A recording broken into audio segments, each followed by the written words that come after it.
The venous pressure waveforms are actually waves that are created inside the right atrium in order to changes of pressure inside the cardiac heart chambers.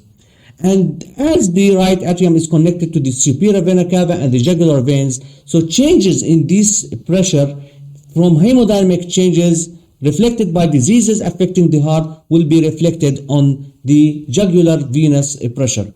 And in order to understand perfectly, I don't want you to memorize, I want you to understand how hemodynamic changes affect the heart and how they are reflected back to the venous circulation. We must understand these waves. So let's start and correlate these waves to the cardiac cycle. When the atria first starts to depolarize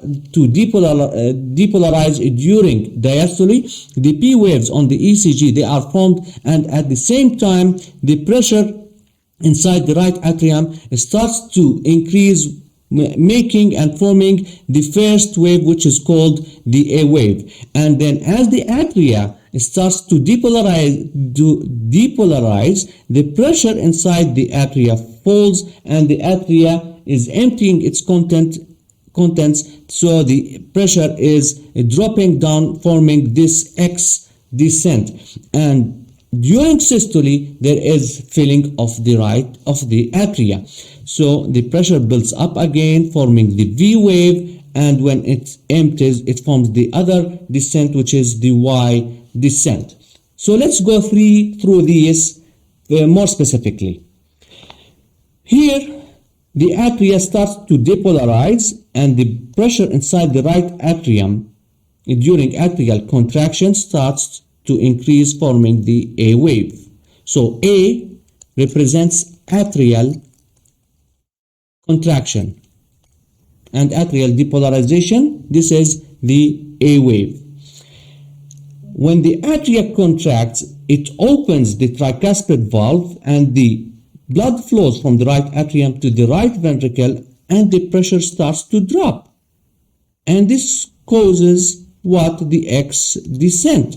So X represents atrial relaxation. X represents relaxation, and the pressure drops inside the right atria. Now, what happens is that the ventricle starts to depolarize, and the pressure inside the ventricle starts to build up to open the pulmonary valve to push the blood through it to the pulmonary artery. And this pressure, when it builds up, the tricuspid valve closes. And when this tricuspid valve closes, the tricuspid valve, it bulges into the cavity, of the right atrium.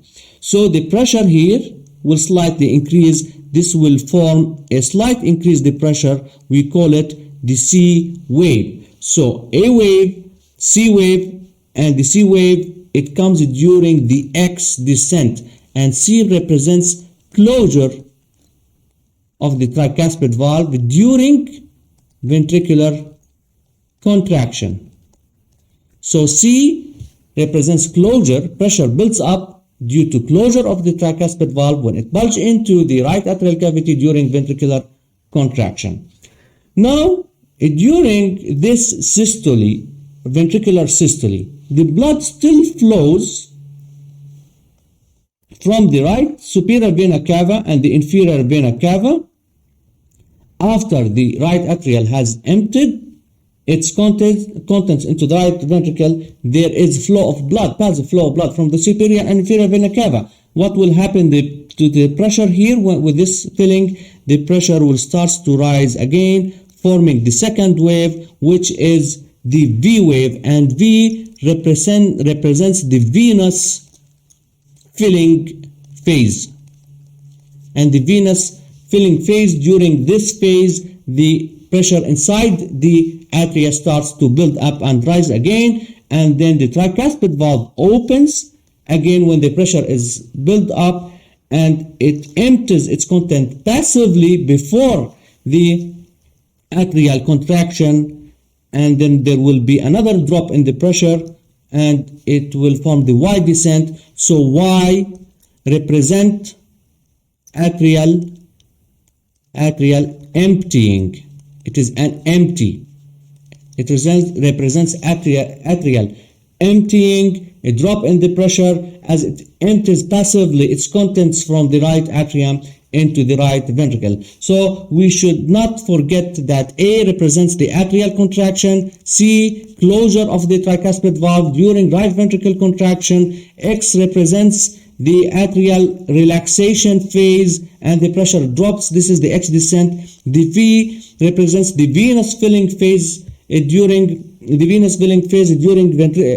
ventricular systole, and Y descent, it's emptying of the contents of the right atrium from passive flow before atrial contraction and causes the drop in the pressure inside the right atrium. The diseases that affects, you must know, the disease that affects the right atrium, the valves in general, they affect the jugular venous pressure in almost a similar fashion.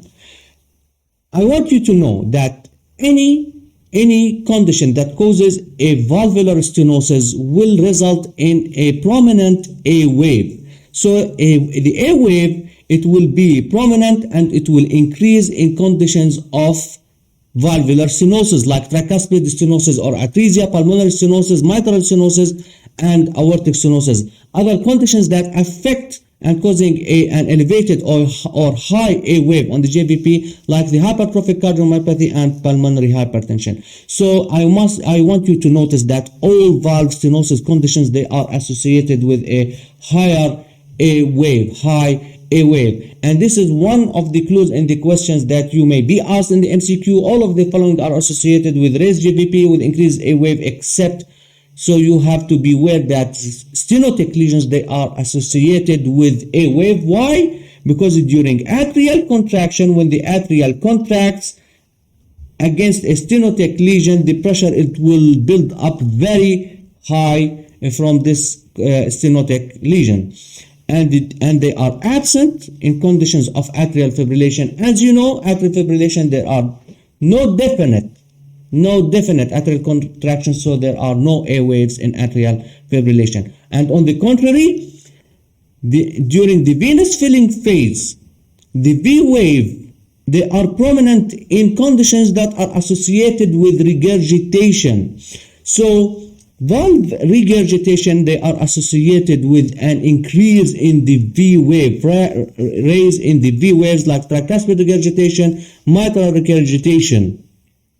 Other conditions that are associated with raised V waves like restrictive cardiomyopathy, constrictive pericarditis, and hypertrophic cardiomyopathy, and we will come to that in each.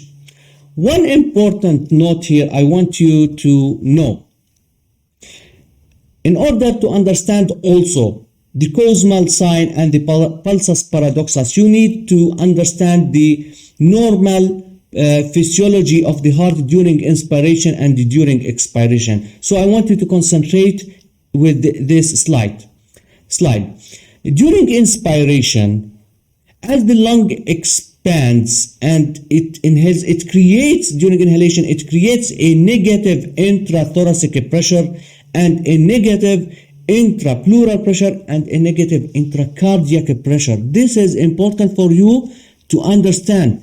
The inhalation will create what? It will create a negative intrathoracic pressure, negative intrapleural, and negative intrapericardial pressure. And how is this reflected on the physiology? It is reflected that it is sucking blood back from the heart towards the venous, towards the lung back again. So it is sucking blood from the venous pulmonary veins back to the lung during inspiration, and even from the pulmonary arteries back to the lung. So what do you expect to happen from this negative intrathoracic pressure in normal physiologic healthy patients?